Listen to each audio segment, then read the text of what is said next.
Today we are talking about markers.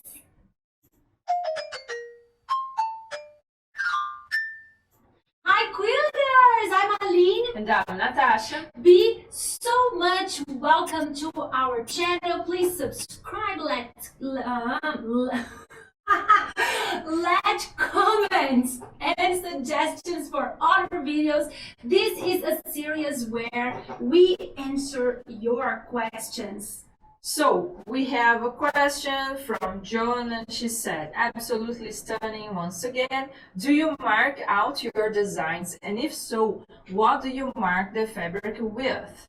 So this is a very great question. We already had some videos explaining where we mark or what and when.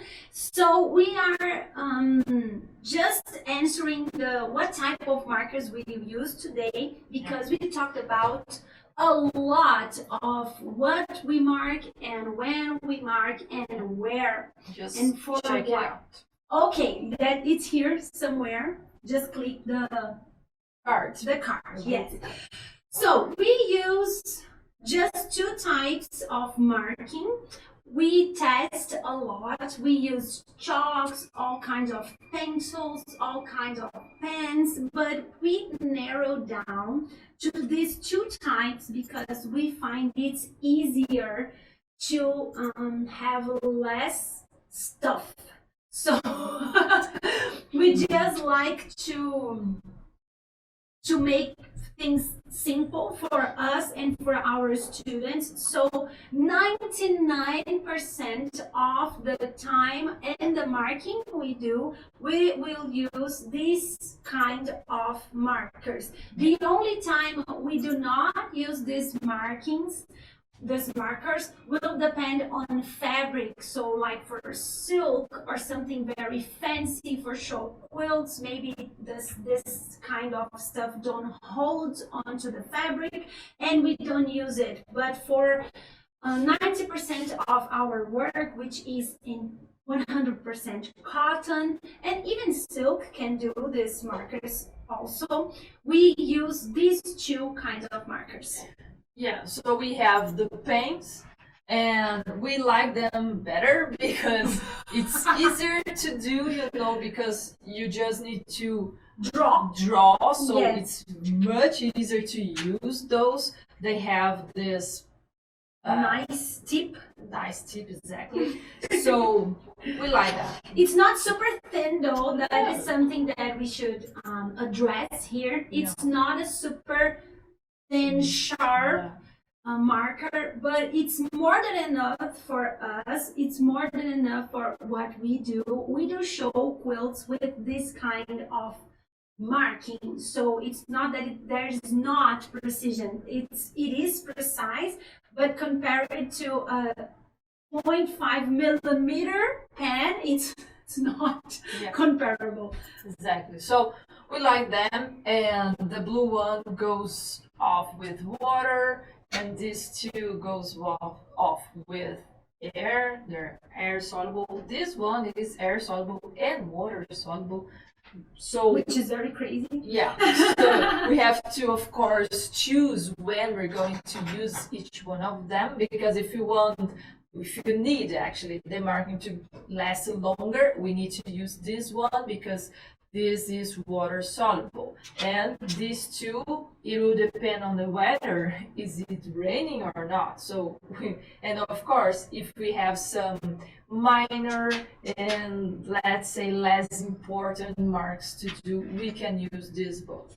We actually use this also when we have on-the-go marking. Yeah. So if we need to do the center of a square on a patchwork block, on a pieced block, we would not mark that on advance like we do for a whole cloth quilt. So we can use this like to do like an X or a cross in the middle. On the go as we are quilting. But when we want to mark ahead before quilting, we need this marking to stay. Sometimes it needs to stay for days. So we prefer the water soluble when it's possible, because sometimes the fabric is this exact color. So we have to go with the purple one that is air and water soluble. Yeah, and the other option is the chalk. This chalk goes off with heat, so and just need to press it. Yeah, it's super fun, but we just use it when we cannot use the other ones. Yeah, so if if the fabric's too dark for one of these three options to show up, then we would choose this kind of chalk. Yeah.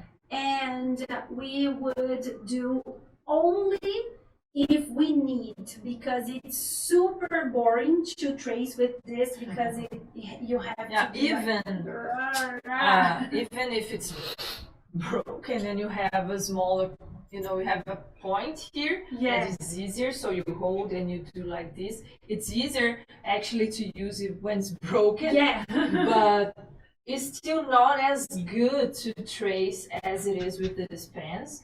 And also it's not precise. Yeah, the point is even bigger. It's so we already mark an entire quilt show with this, because the fabric, because the fabric was black. So we used this, but it was not fun. It was not fun at all. No, it wasn't. And of course, when you use chalk, we tend to mark even less than when you use the pen. But the good thing about these erasable, thermal erasable chalks is that they don't go off with the movement and the touching of the process of the quilting. So we can quilt like free, and we do not concern if this marking will go off before we let it. So that's a very reassuring process, because when we use chalk or pounds or some other white method, they tend to come off very easily or not at all. We tried both words. So this is right in the middle. It goes off, but it stays until we finish the quilt.